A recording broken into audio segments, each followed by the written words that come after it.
They watched you fall, and they smiled, not because it was funny, not because it was fate, but because they thought it was final.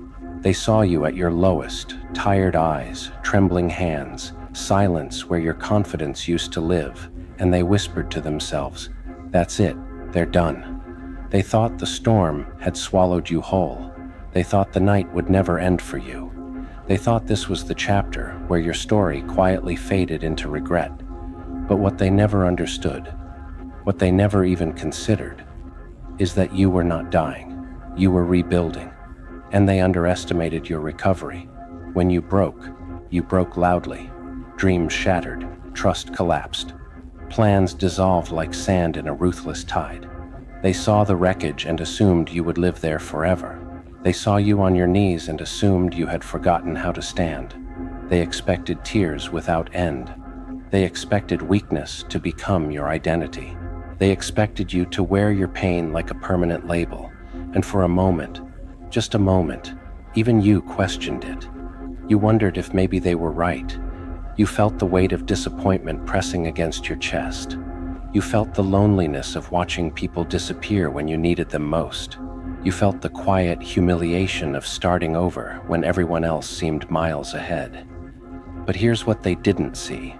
They didn't see the fire quietly forming beneath the ashes. They didn't see the way your pain was teaching you precision. They didn't see the way your heartbreak was sharpening your instincts. They underestimated your recovery because they mistook silence for surrender. But you weren't surrendering. You were studying. Recovery is not loud. It does not announce itself with trumpets and applause. It happens in the dark. It happens in early mornings when no one is watching. It happens in late nights when your thoughts try to drown you. It happens in the quiet decision to try again, just once more. While they were celebrating your downfall, you were doing something far more dangerous. You were learning who you are without the applause, learning who stays when the spotlight fades, learning how strong you really are when comfort is stripped away. They thought you were fragile, but pressure does not destroy diamonds, it reveals them. You started rebuilding piece by piece, not rushing, not performing, not proving, just building. Every workout when your body felt heavy, every application when rejection felt inevitable, every small promise you kept to yourself, brick by brick, discipline replacing doubt, clarity replacing chaos, purpose replacing pain. You didn't bounce back overnight. You rose slowly, intentionally, like a phoenix that understands the power of patience. And that terrified them, because one day they looked at you and something felt different. You weren't as reactive. You weren't as desperate. You weren't as loud about your suffering. There was a stillness in you, a calm, a quiet power that said, "I've been through worse than you." Did they really think you would stay broken forever? Did they truly believe your lowest moment defined your highest potential? They underestimated your recovery because they judged it too early. They walked away during construction and assumed the building would never stand. But they forgot something important. You are your own architect. There is a moment in every comeback where the shift becomes undeniable, not to the world first, but to you. It's the day you wake up and realize the pain doesn't sting the same way. It's the day you hear their name and feel nothing but neutrality. It's the day you look in the mirror and see strength instead of scars. That's when it clicks. You survived, not just physically, emotionally, mentally, spiritually. You endured the collapse of everything familiar and still found the courage to rebuild. That's not weakness, that's warrior energy. They underestimated your recovery because they've never had to recover like you did. They've never faced the kind of storms you survived. They've never had to drag themselves out of emotional rubble with no one clapping for them. But you did, and you didn't just crawl out. You walked, then you ran, then you soared. Let's be honest. There were nights when quitting felt easier. Nights when the voice in your head whispered, "What's the point?" Nights when your heart felt like it was carrying too much weight. But every time you almost gave up, something inside you refused. A spark, a stubborn, relentless spark. It said, "Not like this." It said, "This is not how your story ends." So you stayed. You endured the discomfort of growth. You endured the loneliness of leveling up. You endured the silence that comes when people realize you're no longer accessible to their negativity. And slowly, your recovery turned into reinvention. You didn't just heal, you upgraded.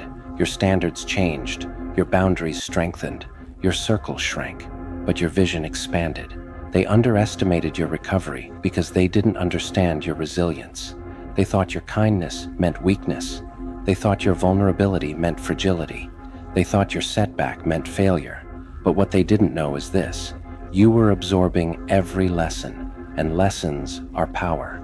Now look at them, confused, whispering, watching from a distance they created. They expected you to need them. They expected you to crumble without their approval.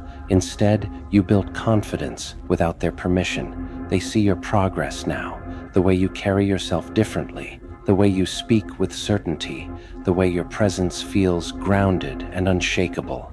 And it unsettles them, because when someone you counted out rises higher than before, it forces you to question your own judgment. Did they miscalculate? Did they misjudge? Yes, they underestimated your recovery. Your recovery was not revenge, it was revelation. You realized that losing them was not the tragedy you once believed it to be. The real tragedy would have been losing yourself, and you refused. You chose therapy over toxicity, growth over gossip, silence over chaos. You chose evolution. Every scar became a reminder of survival. Every tear became evidence of depth. Every failure became feedback. You didn't numb yourself, you refined yourself. And now your energy is different. It's calm, it's sharp, it's untouchable. You no longer chase closure, you embody it. Here's what they never saw coming: your peace.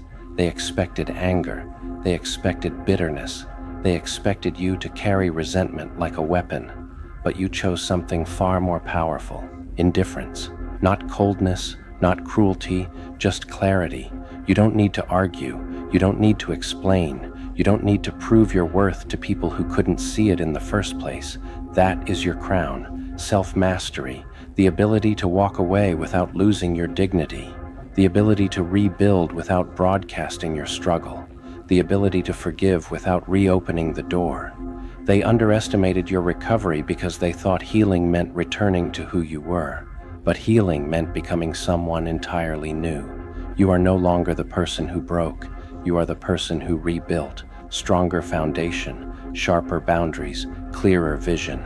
The storm didn't drown you, it baptized you. It washed away illusions, it removed distractions, it revealed your depth. Now when challenges come, you don't panic, you prepare. You've been through collapse before, you know how to survive it. That's the power they failed to measure. Resilience is invisible until it's unstoppable. And here you are, standing. Not because it was easy, not because it was quick, but because you refused to stay down. They underestimated your recovery because they confused pain with permanence. They thought the chapter where you fell was the final page, but you kept writing. You wrote through tears. You wrote through doubt. You wrote through loneliness. And now your story reads differently. It reads like strength. It reads like courage. It reads like someone who turned breakdown into breakthrough.